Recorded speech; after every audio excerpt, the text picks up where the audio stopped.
Assalamualaikum warahmatullahi wabarakatuh. Baiklah, saya Linda Brina akan menjelaskan bab 2 bagian C, mekanisme pembentukan karakter.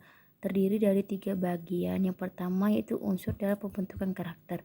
Dalam kaitannya dengan hal ini, Munir memilih definisi karakter sebagai pola, baik itu pikiran, sikap, maupun tindakan yang melekat pada diri seseorang dengan sangat kuat dan sulit untuk diubah atau dihilangkan.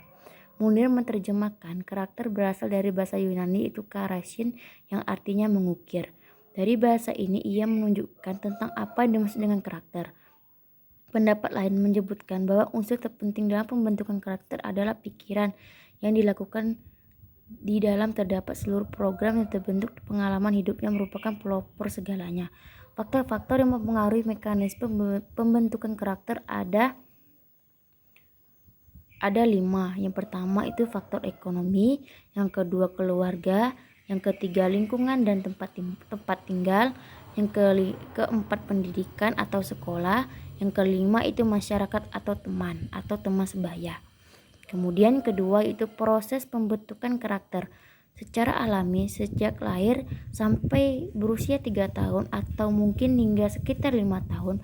Kemampuan menalar seseorang anak belum tumbuh sehingga pikiran bawah sadar masih terbuka dan menerima apa saja informasi dan stimulus yang dimasukkan ke dalamnya tanpa ada penyeleksi, mulai dari orang tua dan lingkungan keluarga.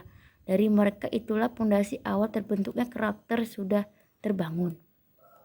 Semua pengalaman hidup yang berasal dari lingkungan kerabat, sekolah, televisi, internet, buku, majalah, dan berbagai sumber lainnya menambah pengetahuan yang akan mengantarkan seseorang memiliki kemampuan yang semakin besar untuk dapat menganalisis dan menalar objek luar.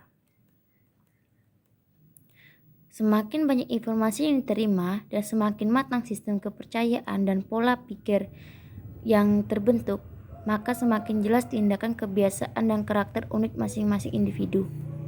Faktor yang paling penting terdampak pada karakter seseorang di samping gen ada faktor yaitu makanan, teman, orang tua, dan tujuan merupakan faktor terkuat dalam mewarnai karakter seseorang.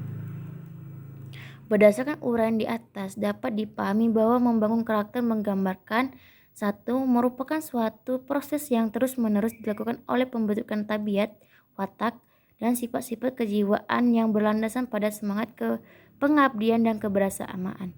Kedua yaitu menyempurnakan karakter yang ada dan mewujudkan karakter yang diharapkan. Yang ketiga, membina nilai atau karakter sehingga penampilan karakter yang kondusif dalam kehidupan masyarakat, berbangsa, dan bernegara yang dilandasi dengan nilai-nilai filsafat hidup.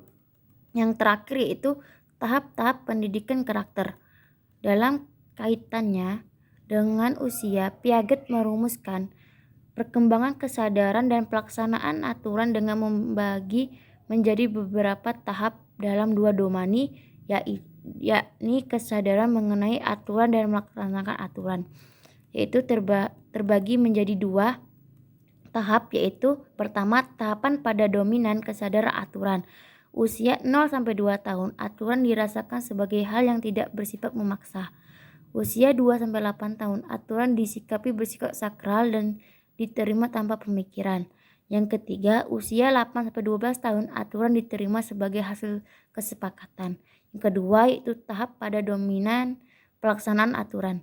Yang pertama, usia 0-2 tahun, aturan dilakukan hanya bersifat motorik. Yang kedua, usia 2-6 tahun, aturan dilakukan dengan orientasi diri sendiri. Yang ketiga, usia 6-10 tahun, aturan dilakukan sesuai kesepakatan. Yang keempat, usia 10-12 tahun, aturan dilakukan karena sudah dihimpun. Piaget menyimpulkan bahwa pendidikan sekolah seyogianya menitik beratkan pada perkembangan kemampuan mengambil keputusan dan memecahkan masalah, dan membina perkembangan moral dengan cara menuntut cara peserta didik untuk mengembangkan aturan berdasarkan keadilan dan kepatutan. Sedangkan penelitian Kongbrek menghasilkan rumusan 3 tingkat atau level dalam perkembangan moral. Ya, ini ada 3. Yang pertama tingkat 1 yaitu prakonvensional. Tahap 1 orientasi hukum dan kepatuhan. Tahap kedua orientasi instrumental NIPSB. Tingkat kedua konvensional. Tahap 3 orientasi kesepakatan timbal balik. Tingkat 3 posko konvensional. Tahap 4 orientasi kontrak sosial legalistik. Tahap kelima orientasi prinsip etika universal. Berdasarkan klasifikasi tersebut, maka pendidikan karakter anak harus sesuai dengan dunia anak. Dengan kata lain, pendidik karakter anak harus sesuai dengan tahap-tahap pertumbuhan dan perkembangan. Terbagi menjadi 6 bagian. Yang pertama, tauhid dimulai sejak usia 2-2 tahun. Yang kedua, adab 5-6 tahun. Tanggung jawab diri 7-8 tahun. Yang keempat, sharing atau peduli 9-10 tahun. Kemandirian 11-12 tahun. Bermasyarakat 13 tahun sampai seterusnya.